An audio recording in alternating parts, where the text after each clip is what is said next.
Creamy banana pudding made with sweetened condensed milk and whipped topping.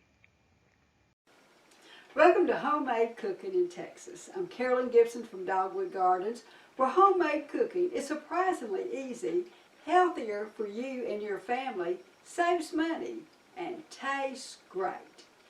Come join me today as I share my favorite recipes, and I hope they will become your favorite recipes. And don't forget, like and subscribe to my channel. Banana pudding. Now I grew up with banana pudding that you cooked your pudding and then you poured it over your bananas and your vanilla wafers. But when I went to church and someone brought this recipe for this creamy banana pudding, I just totally quit making the other type, and this is all I make because it is really, really good. Here we're going to start out with a can of sweetened condensed milk and a cup and a half of cold water. We're going to whisk this together really good. Of course, everything is better with sweetened condensed milk, and then you add Cool Whip to it too. You know, what else could you want? Now I've got this whisked together pretty good, and I'm going to add a package of vanilla instant pudding.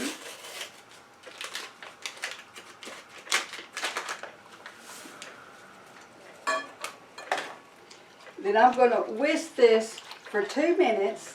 Then I will put it in the refrigerator for 5 minutes and let it chill really well. Okay, I've set in the refrigerator for 5 minutes, and now I'm ready to fold in. This can be either 2 cups of whipped cream, and I'm using, or 2 cups of Cool Whip, and I'm using the Cool Whip. Don't want to stir it, just fold it. It doesn't have to be perfectly blended. I mean, it can have some streaks in there. That's okay. Now I'm ready to put my pudding together. Okay, I'm going to put about a cup in here on the bottom. Kind of spread it out. And now about a third of my 3 bananas that I've sliced up, so there'll be about 1 banana on each layer.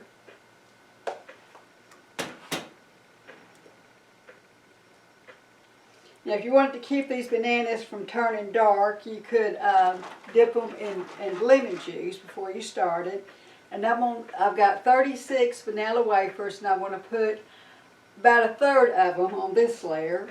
I'm going to add some more of some more of my pudding. And repeat your layer and ended with bananas and vanilla wafers on top. And there we have our banana pudding. It's going to need to sit in the refrigerator for a couple of hours or maybe even overnight. Now if you wanted to get a little more decorative, and of course you've got these vanilla wafers left over, you can go ahead and just kind of decorate the edges. I know when we cook banana pudding, we always stood the vanilla wafers up on the edges like that. Cool Whip left over from another bowl of Cool Whip or even extra whipped cream, you might could even top it with that. Okay. There we have our yummy vanilla pudding. This would be a great, super easy recipe for your children or grandchildren to help make. You can easily change it to strawberries or cherries. You can make the pudding chocolate and add Oreo cookies. And gummy worms, you have chocolate dirt. Add coconut, you then have mounds. Add chopped almonds to that, and then you have almond joy. Replace the water with cold coffee, and then you have a cappuccino pudding. Thank you so much for joining me today at Homemade Cooking in Texas. These are my favorite recipes, and I hope they will become yours. Now, if you enjoy these recipes, please like and subscribe so you can see more of these type recipes. We have been making a full-time living here on our organic farm since 1991.